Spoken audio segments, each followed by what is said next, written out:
Hey, what's up guys? It's Team Hard Life Captain Albert Zertucci here, and I've got my next video. My next video is about the improvements we're doing to our camera system.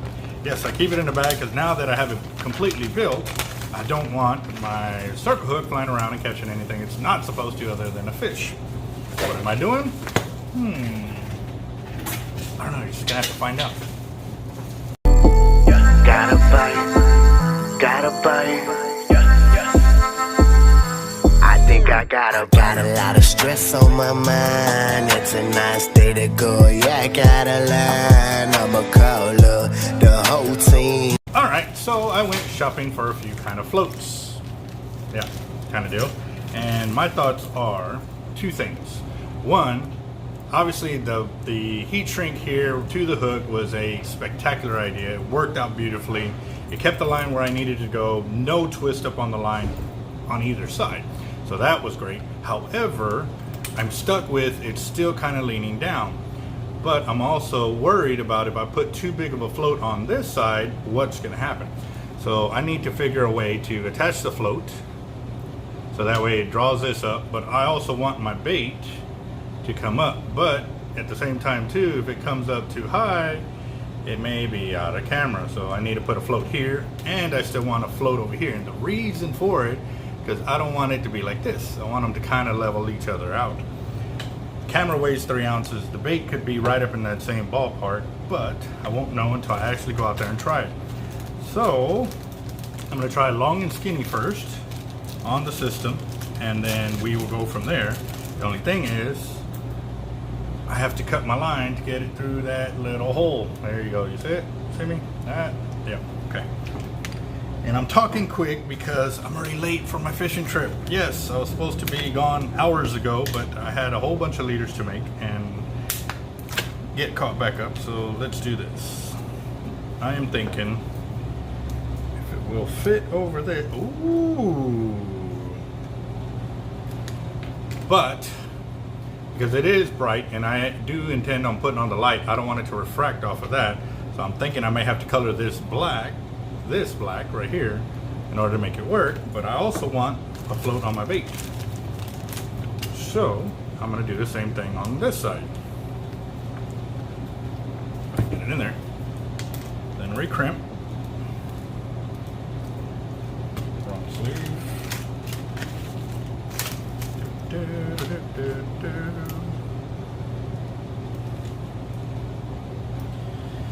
Put my 7/0 hook back on.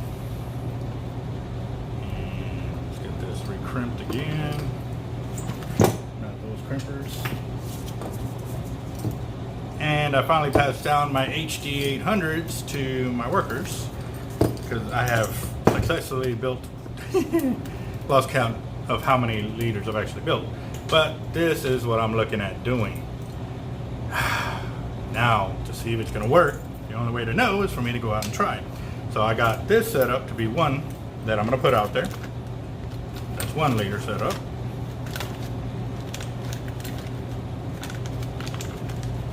Will that come up?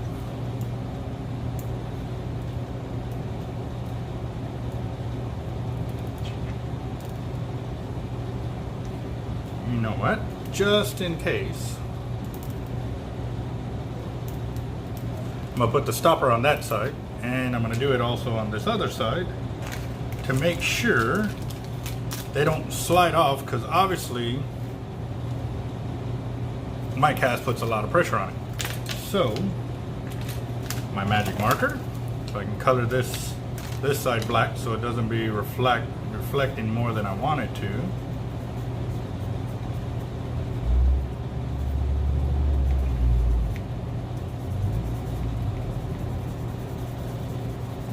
And I'm only having to do it on one side because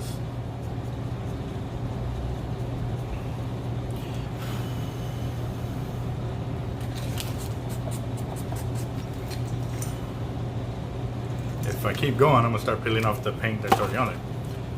Alright, I like that. Let's see. Ooh, I got customer inbound, so I'm going to do the other one in silent while I answer the customer's questions, and we'll go from there. How you doing, boss? How can I? Doing all right. Making a video. How can I help you? Making a video? Yeah, I got a YouTube channel, so I make videos and stuff. Oh, you're all right. I can still answer and help out. Need shark leader For casting, kayaking, for a boat. We're gonna be on a boat. top shelf right there. You see them in the big plastic bags? Got 19 footer and 30 footer. I'm assuming you're going on the dolphin dock or something? Okay. It was just an arrow here.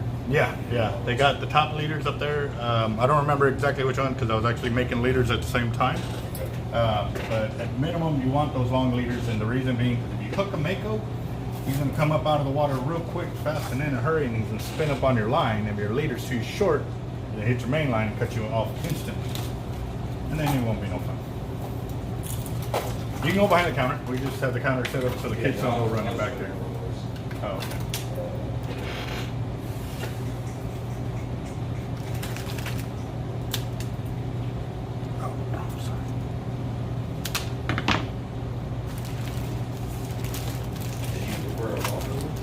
Always, yes. Because what they do is when they come out of the water, they spin like this. So they soak up your leader and your line onto their skin, and then they break your main line because your main line is only 80 or 100 pound test. Well, the leader is 650 pounds, so it can absorb the abuse of that fish doing that.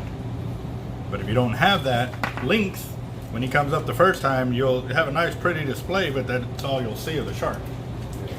It don't come with the hook because the hook is separated, so that way if you ever have to cut it or, remove the hook, it's a lot easier. You're going to use the big black circle hooks that are with the cable, because those are the only hooks that are legal to be used for keeping sharks. Alright guys, so I am putting the floats on the second leader, and I went with smaller ones, and as you can tell, they're about half the size of the other one. But I was getting asked so many questions, I had to slow down the video just so y'all can see that real quick. But that's the way the smaller one looks. You already saw the large one, so I'm gonna go out tonight, put them to use, and I'll have you another video here shortly. See how it goes. Let y'all know. Stay tuned.